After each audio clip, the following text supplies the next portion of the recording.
Millennials and Gen Z continue to be a growing force in the investing world following the initial spike in the pandemic.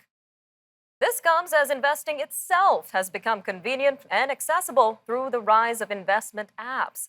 However, easy investment doesn't necessarily mean smart investment, at least according to the pros in the field, because when it comes to your money, trusted advice and research is key to making the right moves. Well, joining us now to give us his advice when it comes to investing among millennials and Gen Z is Brendan Caldwell, Director of Caldwell Securities Limited. Brendan, welcome back to Forum Daily. Thank you, Nima, and happy Canada Day. Happy Canada Day. Now, as I mentioned, a lot of millennials and Gen Z are investing through investment apps, and a lot of the times they're not getting the expert advice they need to let their money grow. So, what is the true cost of investing on your own, Brendan?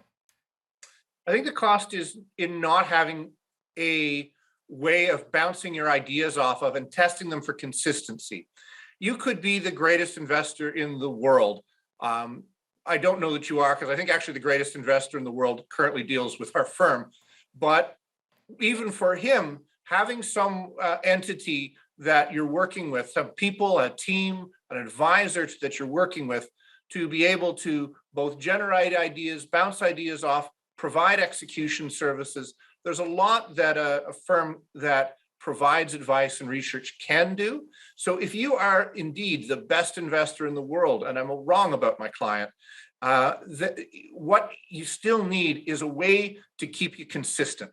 And the lack of consistency, particularly if you're just developing an investment strategy, you don't know what works. But where I've had the most productive conversations with my clients is helping them to see whether something that has worked in the past is consistent with what they're wanting to do in the future. And that conversation is worth more than the few bucks a share that it might cost to actually make the transaction.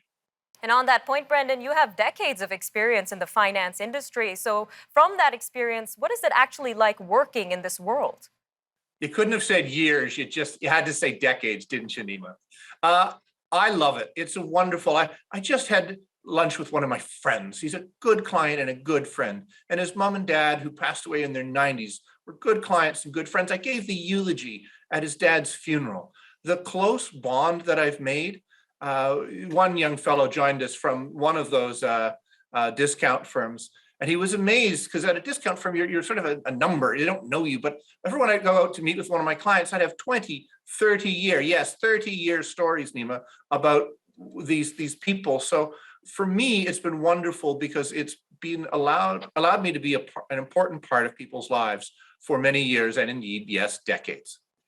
Now, when it comes to millennials and Gen Z, they have a lot going on, and a lot of the times they're young students. So how can they balance having a diversified portfolio, watching the markets and the news, all while maintaining grades, jobs, and a social life, Brendan? Is that realistic? Well, I don't think the investing part should, normally speaking, take up more than the social life part. If it is in your teens and 20s, there's something very, very wrong.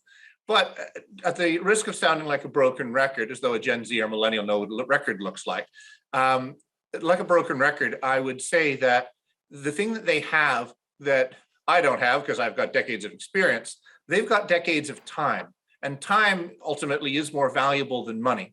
So the best thing for them to do is whatever they slightly can't afford, if it's $50 a month, $100, $500, put some money away on a regular basis and allow it to grow. Because if nothing else, it'll allow you to think more clearly about the next purchase or the next opportunity or issue that arises. If having a little bit of money set aside that dollar cost averages its way into growth, that's the great advantage they have. All right, Brendan, about a minute left here, but let's get into the types of investments out there. We're seeing a lot of popularity among this demographic when it comes to cryptocurrencies. So what is the difference between investing in the stock market versus crypto, and is there a better choice between the two? Well, I think we're at that phase, and I think we've talked about this before, where the first generation of cryptocurrency is crashing like the first .coms crashed 20 odd years ago. It's never my father has a wonderful expression, a little morbid, but it's the second mouse that gets the cheese. Think about it for half a moment. So that in this first generation, we've seen it have a big run up and a big crash. And I can't tell you that the crash in crypto is over, but the blockchain cryptocurrency technology will, I believe, power the coming decades. So having some exposure to that as part of one's overall portfolio, I think makes some sense. I don't think it's a dichotomy, this or that, technology or the stock market. They inevitably, the best ideas become part of the stock market. So I would incorporate something of that into what you own.